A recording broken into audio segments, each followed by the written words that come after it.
এলাকার মানুষ আইসা মুসা নবীরে কয়, নবী দোয়া করেন, মিশরে বৃষ্টি নাই। নবী 70,000 কাফেলা নিয়ে জঙ্গলে গেলেন দোয়া করবে। হঠাৎ কয়, আল্লাহ এতগুলো মানুষ নিয়ে হাত তুললাম, জমিনে বৃষ্টি দাও।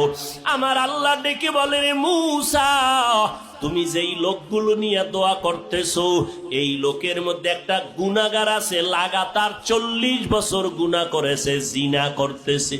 ওই বান্দাটারে যদি উঠাইয়া না দাও, আমি তোমাদের দোয়া কবুল করিয়া বৃষ্টি দিব না। মুসা নবী ডাক দিয়া কয়, এই জিনাকার, ময়দানে কে আসো? লাগাতার 40 বছর গুনাহ করতেছো রে নাফরমান। এখন আল্লাহর অর্ডার, তুই ওঠ। তুই যদি উঠিয়া না যাও, তোর কারণে আমাদের মোনাজাত কবুল হবে না। জিনাকারের ভয় ঢুকিয়া গেল। এখন যদি আমি উঠিয়া যাই তো মানুষ বলবে আমি জিনাকার, যদি চোখের পানি সারিয়া কান্না করি মানুষ বলবে আমি অপরাধী।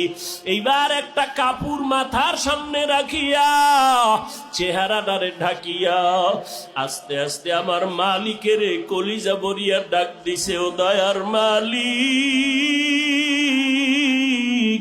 40টা বছর আমি গুনাহ করতেছি, তুমি তো কখনো আমার গুনাহটারে মানুষের কাছে প্রকাশ করাও নাই। তুমি দয়ার চাদরের মধ্যে তো আমারে রাখছো, আজকে মুসা নবীর সামনে আমাকে কেন তুমি প্রকাশ করাইবা? ও আল্লাহ, তওবা করলাম, আর গুনাহ করব না, জীবনে আর গুনার কাছেও যাব না রে আল্লাহ, তুমি আমারে দয়া করিয়া মাফ করিয়া দাও। এবার হঠাৎ করে মুসা নবী দেখতেছে আকাশটা মেঘাচ্ছন্ন, বৃষ্টি পড়াও শুরু হয়ে গেল।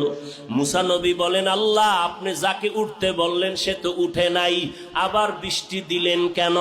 আল্লাহ বলে, রে মুসা, যার কারণে বলছি বৃষ্টি দিব না, তার কারণেই জমিনে বৃষ্টি দান করলাম।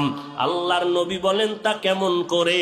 আল্লাহ বলে, মুসা তুমি কি জানো না আমার একটা নাম গফফার, আমার একটা নাম সত্তার, আমার একটা নাম রহমান।